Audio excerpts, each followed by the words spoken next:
The rain was relentless, mirroring the storm brewing inside me.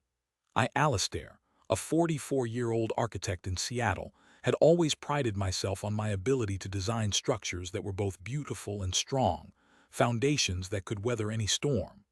But I was about to discover that some storms come from within, and they can shatter even the most meticulously crafted facades. My wife, Bronwyn, a vibrant and energetic marketing executive, had always been the sun in my sky. We had met at a gallery opening 10 years ago, her laughter cutting through the pretentious murmurs of the art crowd like a beacon. I was instantly drawn to her warmth, her genuine spirit. We built a life together, a beautiful home overlooking Puget Sound, filled with art, laughter, and what I believed was unwavering love. But lately, the sun had been hidden behind a thick layer of clouds. Bronwyn had become distant, preoccupied. Her laughter, once so frequent, was now a rare and precious commodity. She worked late more often, claiming demanding projects and impossible deadlines. I, ever the supportive husband, made dinner, tidied the house, and waited for her return, only to be met with a tired smile and a perfunctory kiss. The first flicker of suspicion ignited during our anniversary dinner. We were at the Pink Door, our favorite Italian restaurant in Pike Place Market, a place filled with cherished memories. But Bronwyn seemed distracted, constantly checking her phone under the table. When I gently teased her about it, she snapped, "It's work, Alistair. Can't you understand that I have a career?" Her tone was sharp, defensive, unlike anything I had ever heard from her. That night I couldn't sleep. Bronwyn lay beside me, her breathing even and deep, but I felt a chasm between us, a cold, empty space where warmth and intimacy used to reside. I told myself I was being paranoid, that the stress of her job was taking its toll. But the seed of doubt had been planted, and it began to sprout, its tendrils wrapping around my heart. The following weeks were a blur of anxiety and unease. I found myself scrutinizing Bronwyn's every move, searching for clues, for confirmation of my growing fears. I checked her mileage on the car, noticing discrepancies between her claims of client meetings and the actual distances driven. I paid closer attention to her phone calls, the hushed tones, the secretive glances. One evening while Bronwyn was in the shower, her phone buzzed on the nightstand. I hesitated, my conscience warring with my suspicion. I knew I shouldn't, that invading her privacy was a betrayal in itself. But the need to know, the gnawing anxiety that had been consuming me, overwhelmed my better judgment. I picked up the phone. The message was from someone named Lysander. It read, "Can't wait to see you tomorrow night." Thinking. The words hit me like a physical blow, stealing the air from my lungs. My hands trembled as I scrolled through the thread, each message a fresh stab wound to my heart. They were filled with coded language, suggestive emojis, and blatant declarations of affection. It was undeniable. Bronwyn was having an affair. The shower stopped, and I frantically placed the phone back on the nightstand, my heart pounding in my chest. Bronwyn emerged from the bathroom, her face flushed from the hot water. She smiled at me, a smile that now felt like a cruel mockery. "Everything okay, Alistair?" she asked, her voice laced with a false sweetness that made my stomach churn. I managed a weak smile and nodded, the weight of my knowledge crushing me. I couldn't confront her then, not without solidifying my evidence. I needed to know the full extent of her betrayal before I laid my cards on the table. Over the next few days, I became a shadow, a silent observer in my own life. I followed Bronwyn, my heart aching with each lie she told, each clandestine meeting she attended. I discovered that Lysander was a colleague, a younger, more charismatic man who had joined her team a few months earlier. They met for business lunches that stretched into afternoons, late-night strategy sessions that ended with them leaving the office together. The final piece of the puzzle fell into place on a Saturday afternoon. Bronwyn told me she was going to a spa day with her friends. I pretended to believe her, but as soon as she left, I got in my car and followed her. She didn't go to the spa.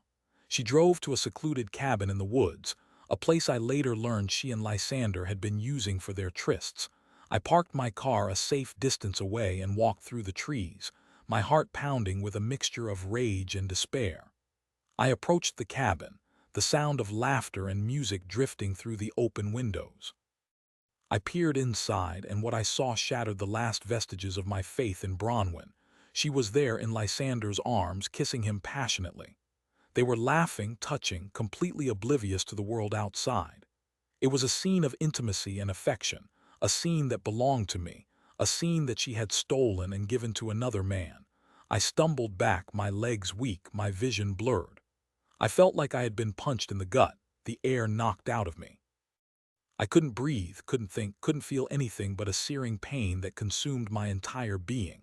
I returned home, numb and broken. I sat in the living room, staring out at the rain-swept sound, the city lights twinkling like distant stars. I felt like I was drowning, lost in a sea of betrayal and despair. When Bronwyn finally came home, hours later, she found me sitting in the dark, my face etched with pain. She feigned surprise, concern. "Alistair, what's wrong? You look terrible." I stood up, my voice cold and hard. "I know about Lysander, Bronwyn, I know everything." Face paled, her eyes widening in fear. She tried to deny it, to lie her way out of it, but I cut her off. "Don't insult me with your lies. I saw you, Bronwyn, I saw you with him." Dam broke and the truth came pouring out. She confessed to the affair, claiming it was a mistake, a moment of weakness. She said she still loved me, that she didn't want to lose me. But her words were hollow, empty, devoid of any genuine emotion. I listened in silence, my heart hardening with each word she spoke. I realized that the woman I had loved, the woman I had built my life with, was a figment of my imagination. She was a liar, a cheat, a betrayer, and I was a fool for believing in her. "Want you to leave," I said, my voice barely a whisper. "I want you out of my house, out of my life," she pleaded, she begged, she cried, but I was unmoved. The love I had felt for her had died, replaced by a cold, unforgiving anger. She left that night, taking her clothes, her belongings, and a piece of my soul with her. I watched her go, feeling nothing but a profound sense of emptiness. The following weeks were a nightmare. I couldn't eat, couldn't sleep, couldn't function. I closed myself off from the world, isolating myself in my grief. I replayed the events of the past few months in my mind, searching for clues I had missed, for signs I had ignored. My friends, Cyan and Griffin, tried to reach out to offer support, but I pushed them away. I couldn't bear to face their pity, their condolences. I felt like a failure, a broken man. But slowly, gradually, the fog began to lift. I started to see a glimmer of light in the darkness. I realized that I couldn't let Bronwyn's betrayal define me, that I had to find a way to move on, to rebuild my life. I started by focusing on my work, throwing myself into my projects with a renewed sense of purpose. I spent hours at my drafting table, creating new designs, new visions. Architecture had always been my passion, my solace. It was time to rediscover that love. I also started taking care of myself, physically and emotionally. I joined a gym, started eating healthy, and began seeing a therapist. I talked about my pain, my anger, my fears. I learned to forgive myself for being a fool, for trusting the wrong person. One day, Cyan convinced me to go out for a drink. I hesitated, reluctant to face the world, but he insisted. "You can't stay locked up forever, Alistair. You need to get out, to see people, to live again." I reluctantly agreed, and we went to a small, unassuming bar in Belltown. I was surprised to find that I actually enjoyed myself. I laughed, I talked, I even flirted with a woman who caught my eye. It was a small step, but it was a step in the right direction. I realized that I was still capable of feeling joy, of connecting with others. Bronwyn may have broken my heart, but she hadn't broken my spirit. As I began to heal, I also started to think about revenge. Not in a violent or destructive way, but in a way that would make Bronwyn regret her actions. I wanted her to see what she had lost, to understand the depth of her betrayal. I started by documenting everything, gathering evidence of her affair. I hired a private investigator to track her movements, to uncover the full extent of her relationship with Lysander. I discovered that they had been planning to leave Seattle together, to start a new life in another city. I also started to protect my assets, ensuring that Bronwyn wouldn't be able to take me for everything I had in the divorce. I consulted with a lawyer who advised me to file for divorce immediately and to seek full custody of our dog, Jasper, a golden retriever we had adopted a few years earlier. The divorce was bitter and acrimonious. Bronwyn fought me every step of the way, claiming she was entitled to half of everything I owned. But I was prepared. I presented my evidence, exposing her affair and her plans to abandon our marriage. The judge ruled in my favor, granting me full custody of Jasper and a favorable settlement. But my revenge didn't stop there. I knew that Bronwyn was deeply ambitious, that her career was everything to her. So I decided to target her professionally. Using my connections in the architecture world, I started to spread rumors about her affair, painting her as an untrustworthy and unreliable employee. I contacted her clients, warning them about her lack of professionalism and her questionable ethics. I even leaked some of her private emails to the press, exposing her lies and her manipulations. My actions were ruthless, but they were effective. Bronwyn's career began to crumble. She lost her job, her reputation, and her credibility. She became a pariah in the marketing world, unable to find work or to rebuild her career. Lysander, too, faced the consequences of his actions. His wife, upon learning of the affair, filed for divorce and took him for everything he had. He lost his job, his home, and his social standing. He became a cautionary tale, a symbol of infidelity and betrayal. In the end, Bronwyn and Lysander were left with nothing but each other, two broken people clinging to a love built on lies and deceit.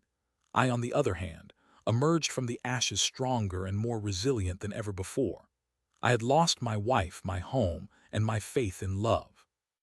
But I had also gained something invaluable, a newfound sense of self-worth, a deeper understanding of my own strength, and an unwavering determination to live my life on my own terms. I sold our house overlooking Puget Sound and bought a small, cozy cottage on Bainbridge Island. I adopted another dog, a scruffy terrier mix named Pippin, who filled my life with joy and companionship. I continued to pursue my passion for architecture, designing beautiful and sustainable buildings that made a positive impact on the world. One day, years after the divorce, I received a letter from Bronwyn. She apologized for her actions, acknowledging the pain and suffering she had caused me. She said she had learned from her mistakes and that she was trying to rebuild her life. She asked for my forgiveness. I didn't reply. I didn't forgive her. I didn't forget. But I also didn't harbor any resentment or anger. I had moved on, leaving her in the past where she belonged. I realized that the greatest revenge I could have ever exacted was to live a happy and fulfilling life, to prove that I was capable of thriving without her. And that's exactly what I did. I found love again, with a kind and compassionate woman named Aoife, a ceramic artist who shared my passion for beauty and creativity. We built a new life together, a life filled with love, laughter, and mutual respect. Looking back, I can see that Bronwyn's betrayal was a turning point in my life. It was a painful and devastating experience, but it also forced me to grow, to learn, and to become a better version of myself. I am now a stronger, wiser, and more resilient man. And I owe it all to the woman who broke my heart. Life had thrown its worst at me, and I had not only survived but thrived. The rain had stopped, the clouds had parted, and the sun was shining brightly once more. This story is about Alistair, a Seattle architect whose seemingly perfect life crumbles when he discovers his wife, Bronwyn, is having an affair. The narrative details his shock, heartbreak, and eventual journey towards healing and revenge. Alistair meticulously uncovers the affair, confronts Bronwyn, and navigates a painful divorce. He strategically undermines Bronwyn's career and personal life, ensuring she faces the consequences of her betrayal. Ultimately, Alistair rebuilds his life, finding peace and happiness with a new love, demonstrating that the best revenge is living a fulfilling life. His journey underscores themes of betrayal, resilience, and the pursuit of justice, showcasing how one can emerge stronger from profound heartbreak. Remember, even in the face of deep betrayal, your strength lies within you. Keep going and never let anyone dim your light.